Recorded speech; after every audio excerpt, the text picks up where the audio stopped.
دنیا ایک گزرگاہ کی مانند ہے. انسان اس مسافر کی طرح ہے جو درخت کے نیچے تھوڑی دیر کے لیے آرام کرے پھر اپنے سفر پہ روانہ ہو جائے. زندگی کی مثال ہوا میں رکھے ہوئے چراغ کی مانند ہے. جس طرح ہوا میں رکھا ہوا چراغ ایک جھونکے سے بجھ جاتا ہے، انسانی زندگی بھی ایک پل میں ختم ہو جاتی ہے. زندگی کیا ہے تھرکتا ہوا ننھا سا دیا، ایک ہی جھونکا جسے آ کے بجھا دیتا ہے. یا سرے مژگاں غم کا تھرکتا ہوا آنسو، پلک چھپکنا جسے مٹی میں ملا دیتا ہے. رونے والے کی پلکوں پہ آنسو پلک چھپکتے ہی مٹی میں مل جاتا ہے. ایسے انسان کی زندگی کا معاملہ. تو ہم اس دنیا میں رہنے کے لیے نہیں، واپس جانے کے لیے آئے ہیں. آنے کا مقصد ہی یہاں سے جانا ہے. آئے ہی اسی لیے ہیں کہ ہم یہاں سے اچھے انداز سے جا سکیں. اس لیے اچھی زندگی کا کرائیٹیریا یہ نہیں کہ کون کتنا اچھا رہا، کرائیٹیریا یہ ہے کہ کون کتنی اچھی موت مرا.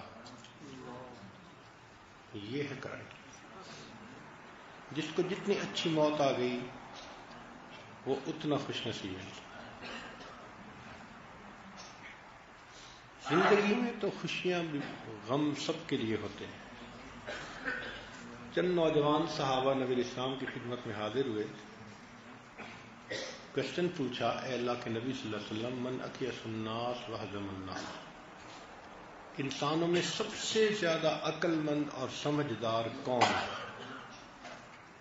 نبی اسلام نے فرمایا، اکثرہم ذکر للموت، وہ جو موت کو کثرت سے یاد کرے. وَأَكْثَرُهُمْ اسْتِعْدَادًا لِلْمَوْتِ، اور جو موت کی زیادہ تیاری میں لگا رہے. اولئک الاکیاس، یہ ہیں عقل مند لوگ. ذہبوا بشرف الدنیا وکرامت الآخرہ، دنیا کی شرافت اور آخرت کی بزرگی یہ لے گئے. تو عقل مند وہ نہیں کاروبار بڑے کر لے، فیکٹریاں بہت لگا لے، بزنس سجا لے. نبی علیہ السلام نے فرمایا، عقل مند وہ جو موت کو یاد رکھے اور موت کی تیاری میں لگا رہے. یہ عقل مند ہے. آخرت میں اللہ تعالیٰ جو نعمتیں دیں گے اس کے مقابلے میں دنیا کی یہ نعمتیں تو کوئی حیثیت ہی نہیں رکھتی. تو دنیا کے پیچھے لگ کر آخرت سے انسان غافل ہو جائے، اس سے بڑا دھوکہ کوئی نہیں. اور عجیب ہے کہ یہ دھوکہ آج لکھے پڑھے لوگوں کو لگا ہوا ہے. بات کرو تو جواب دیتے ہیں، جی کیا کریں، ہمیں تو مرنے کی فرصت نہیں. مقصد زندگی ذہنوں سے نکل گیا. ایک چیز ذہن میں رکھیں کہ ایک ہے کافرانہ ترتیب زندگی کی اور ایک ہے مومنانہ ترتیب زندگی کی. یہ کافرانہ ترتیب ہے کہ دنیا میں بہت مال ہو، دولت ہو، آرام ہو، آسائشیں ہوں، اچھا جیو اور جینے دو. اچھا جیو اور جینے دو، یہ وہ دوسرا اسکول آف تھاٹ ہے. اور ہمارا کیا ہے؟ اچھا مرو اور مرنے دو. جس کو بھی اچھی موت آ گئی وہ خوش نصیب ہے کہ دنیا سے کامیاب ہو کے نکل گیا. کوئی کہتا ہے کہ جی آپ تو قید میں ہیں تو بہت اچھی طرح وہاں رہیں، جی آپ زیادہ لمبا رہیں. وہ کہے گا بھئی دعا کرو میری جان جلدی چھوٹے، گھر تو میرا کوئی اور ہے نا. اسی طرح ہمارا گھر آخرت میں ہے. دنیا میں تو ہم قید خانے میں ہیں. ہاں، جس نے موت کی تیاری کی اس کا مرنے کو دل چاہتا ہے، جس نے تیاری نہ کی اس کو موت سے ڈر لگتا ہے. اس کی مثال یوں سمجھیں کہ ایک طوطا پرندے میں ہو تو دو صورتیں. اس کے باہر کچھ طوطے آ کے بیٹھ جائیں اڑتے ہوئے تو اندر والے طوطے کا دل چاہتا ہے میں بھی باہر نکلتا، میں بھی اڑتا، میں بھی مزے لیتا، میں بھی درختوں پہ جاتا. تو اس کا نکلنے کو دل چاہے گا، تڑپے گا کہ میں کیسے پنجرے سے نکلوں.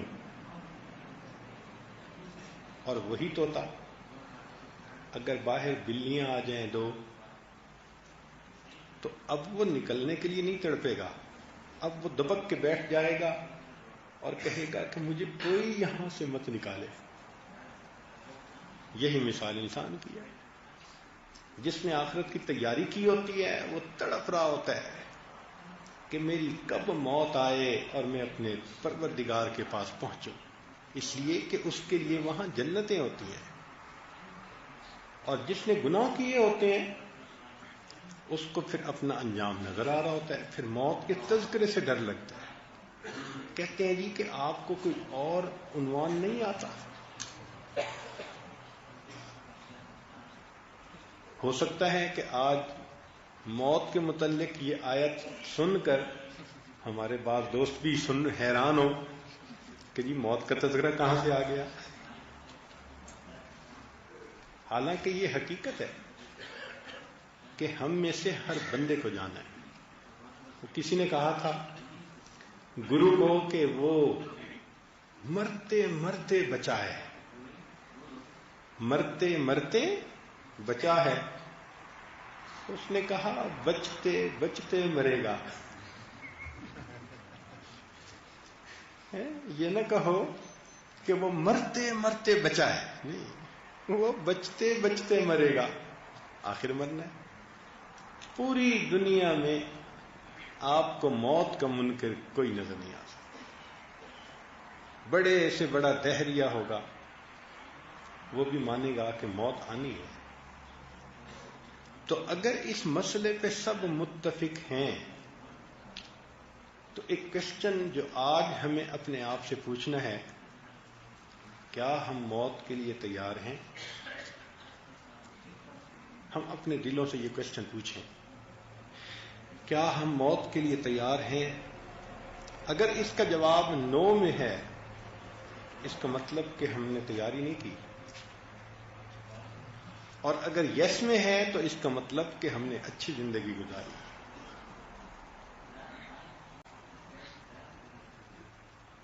آپ کو کھڑے پیر کوئی کہے نا جی آپ یہاں ہیں، بس ابھی میرے ساتھ ایئرپورٹ پہ چلیں، میں آپ کو کہیں گے یار میں نے اتنے کام پیچھے ذمے لگانے، کتنے کام ہم نے پھیلائے ہوئے ہوتے ہیں،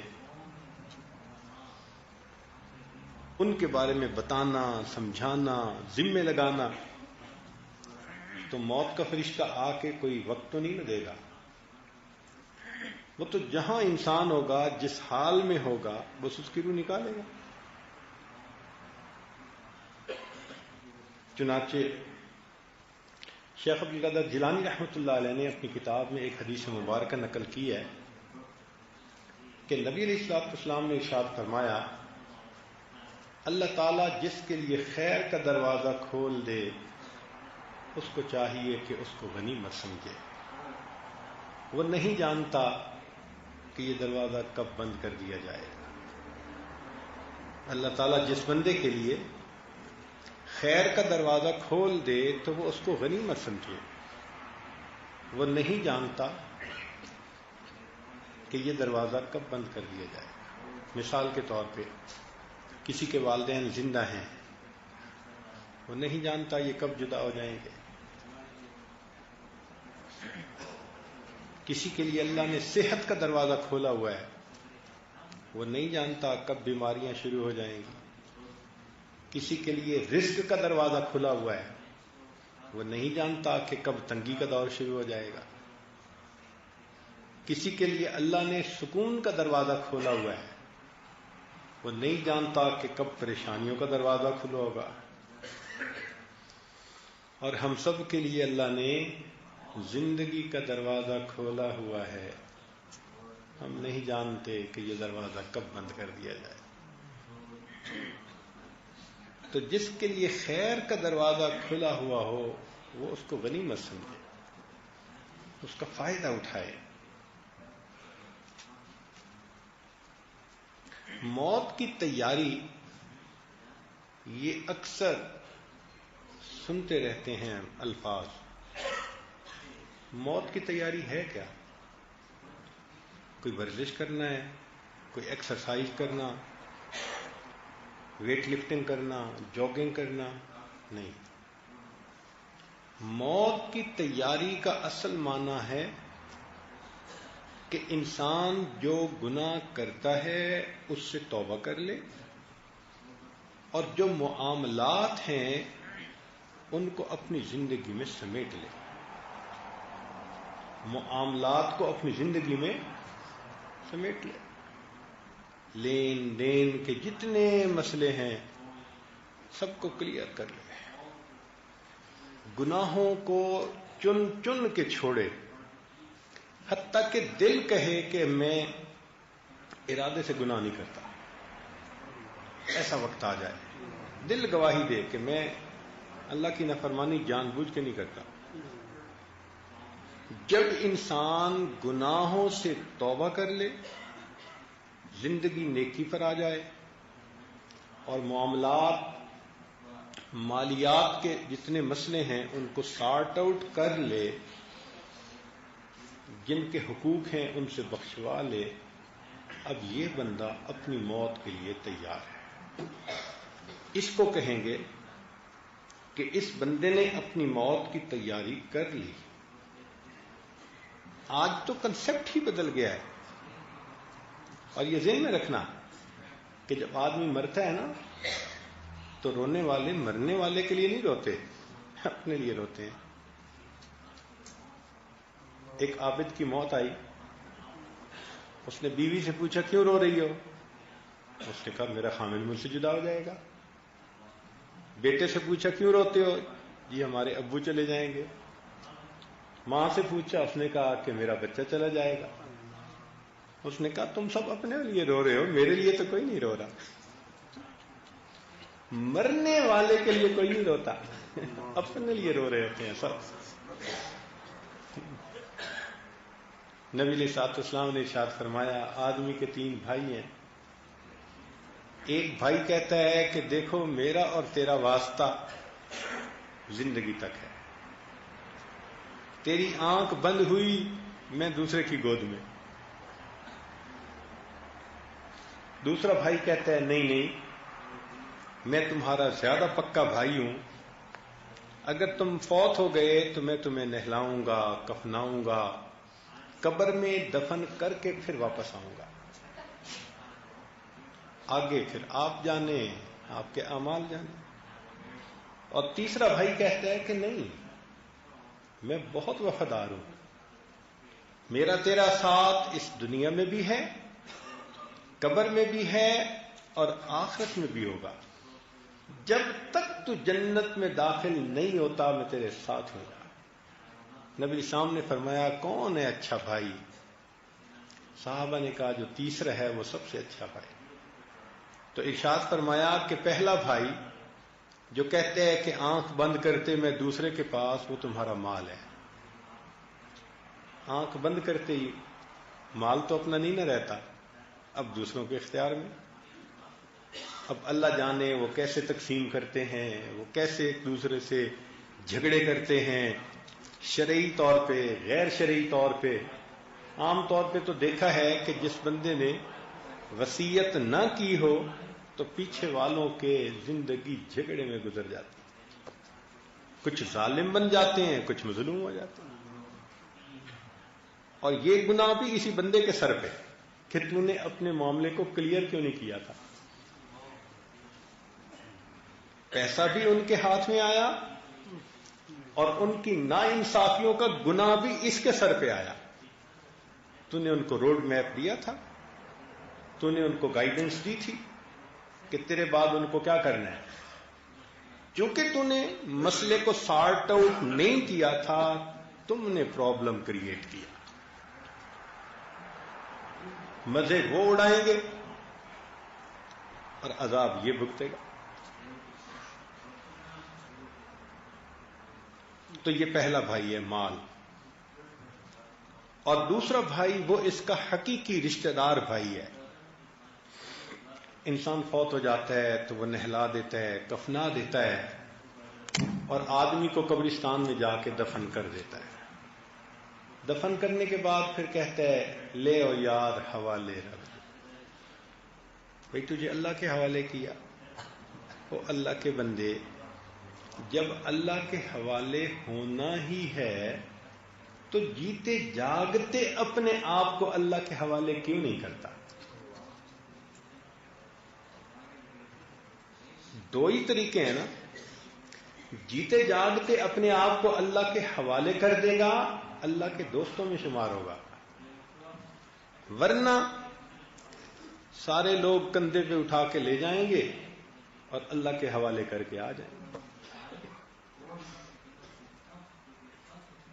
تو ایک ہوتا ہے دوست کا آنا، ایک ہوتا ہے دشمن کا آنا. دنیا کی پولیس کسی بندے کو پکڑنا ہو تو بھیج کے ہتھکڑیاں لگا کے لاتی ہے، اور اللہ تعالیٰ رشتہ داروں کو ہی پولیس بنا دیتا ہے. اچھا بھئی یہ فوت ہو گیا، اس کو جلدی پہنچاؤ ذرا قبر میں، ہم ذرا اس کی گت بناتے ہیں. ذرا اپنے رشتہ دار، اپنے دوست، اپنے بھائی، باپ بیٹے کا جنازہ اٹھاتا ہے، بیٹا باپ کا جنازہ اٹھاتا ہے، قبر میں دفن کر کے آ جاتے ہیں. انہوں نے کیا کیا؟ انہوں نے اس بندے کو کندھوں پہ گرفتار کر کے اللہ کے سامنے پیش کر دیا. اب بھئی آپ جانو، آپ کا کام ہے. جن کی خاطر جھوٹ بولے، جن کی خاطر ملاوٹیں کی، جن کی خاطر دھوکے دیے، جن کی خاطر دنیا کمائی، سب مٹی میں ڈال کے واپس. اور تیسرے دن کے بعد پھر کوئی قسمت والا یاد کرتا ہے؟ یاد بھی کوئی نہیں کرتا. ایک وقت آتا ہے بندے کا نشان مٹ جاتا ہے. مجھ سے اگر کوئی پوچھے کہ میرے پردادا کا نام کیا تھا تو مجھے یاد نہیں ہے، تو زیادہ سے زیادہ والد کا اور دادا کا، اتنے ہی نام یاد ہوتے ہیں. اس سے اوپر کون تھا کیا پتا بھائی. تو تذکرہ مٹ گیا نا.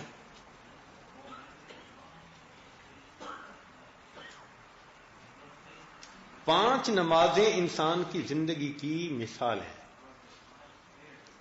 صبح انسان کا بچپن، ظہر انسان کی جوانی، عصر انسان کا بڑھاپا، مغرب انسان کی موت کہ سورج زندگی کا غروب ہو جاتا ہے، اور عشاء کی نماز انسان کی زندگی کا تذکرے کا نام و نشان مٹ جانا. جیسے دن کا نام و نشان مٹ جاتا ہے عشاء کے وقت، انسان کا دنیا سے نشان ہی اللہ مٹا دیتے ہیں. تو دوسرا بھائی قبر میں پہنچا دیتا ہے. حدیث پاک میں آتا ہے کہ جب آدمی قبر میں لیٹتا ہے